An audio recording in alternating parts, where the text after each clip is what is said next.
Bismillahirrahmanirrahim.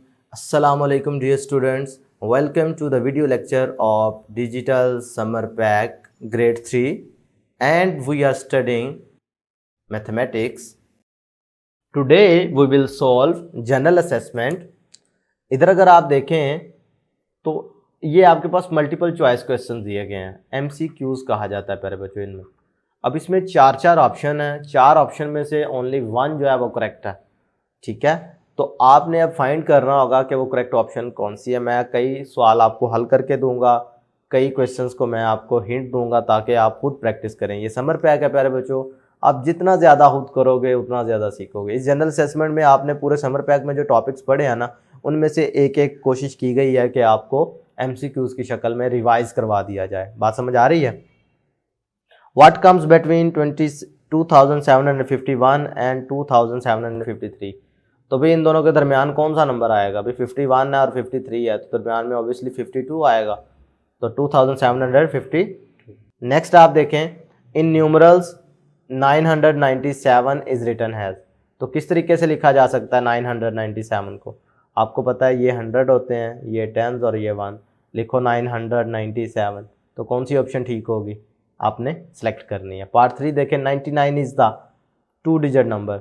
अब आपको पता है कि 0 से अगर काउंटिंग स्टार्ट करें तो करते करते आप 10 पे गए, करते करते 10 से फिर 99 के बाद 100, फिर 101 और फिर 100 ऑन आप करते गए। अब इधर क्वेश्चन की स्टेटमेंट समझे, कह रहा है जी 99 इज द 2 डिजिट नंबर। कौन सा नंबर है 99?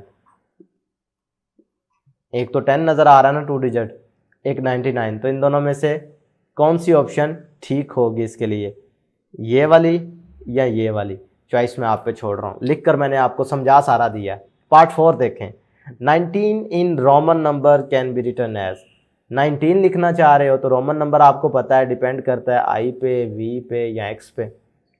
अगर 20 तक की बात करें तो 19 लिखने का मतलब क्या है? ये हो गया 10 और आगे 9 लिखना है।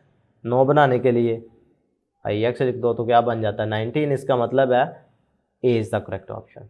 क्लियर है? What will be the value of W in this? भाई W + 5 इज इक्वल टू 12 लिखा हुआ है, इसका मतलब है कि W में ऐसा कौन सा नंबर पुट किया जाए कि आंसर 12 बन जाए। W की जगह पर ऐसा कौन सा नंबर लगाएं कि आंसर 12 बन जाए।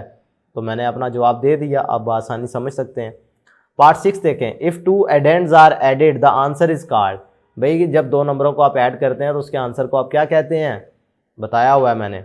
What will be the difference between 750 and 450? तो डिफरेंस फाइंड करने के लिए आप हमेशा क्या करते होते हैं? सब्ट्रैक्शन अप्लाई करते हैं, तो कर लेंगे आसानी से। पार्ट 8 देखें, 7 टाइम्स 5 इज इक्वल टू, तो 7 का टेबल पढ़ो 5 तक तो क्या आंसर आएगा? बआसानी आप लगा लेंगे। 9 पार्ट देखें, is the process of repeated addition. आपको याद होगा कि मैंने बताया था multiplication is the process of repeated addition, जिसमें आप एक ही नंबर बार बार अगर रिपीट कर रहा और वो ऐड हो रहे हो तो इनको आप क्या लिख सकते हैं? In the form of multiplication लिख लेंगे। तो पता चला कि मल्टीप्लिकेशन क्या है? एक प्रोसेस है रिपीटेड एडिशन का, तो C is the correct option. अब ये जो सक्सेसिव सब्ट्रैक्शन का नाम आया ना, तो मुझे इसके सक्सेसिव सब्ट्रैक्शन से पता चल गया कि ये डिवीजन की बात हो रही है, क्योंकि डिवीजन के केस में अगर फर्ज करो मैं 25 है, इसको मैं 5 पे डिवाइड कर रहा हूँ तो मेरा आंसर क्या आ रहा है? 25। लेकिन अगर आपको बेस याद हो तो छोटी क्लासेस में आपने ये पढ़ा हुआ था कि 25 में से ये 5 जो है ना बार बार लेस होता जाता है। पहले लेस करोगे तो आंसर 20 आएगा, फिर लेस करोगे 15, ठीक है, फिर लेस करोगे 10, फिर लेस करोगे 5, फिर लेस करोगे 0। तो कितनी दफ़ा ये लेस हुआ है? 5 दफ़ा। ये इसका आंसर है। बात समझ आ गई? इसे सक्सेसिव सब्ट्रैक्शन क्यों कहा जाता है। तो प्यारे बच्चों, आज हमारा समर पैक 3 का आखिरी वीडियो लेक्चर था। बहुत सारी दुआओं के साथ इजाज़त चाहूँगा। अल्लाह हाफिज़।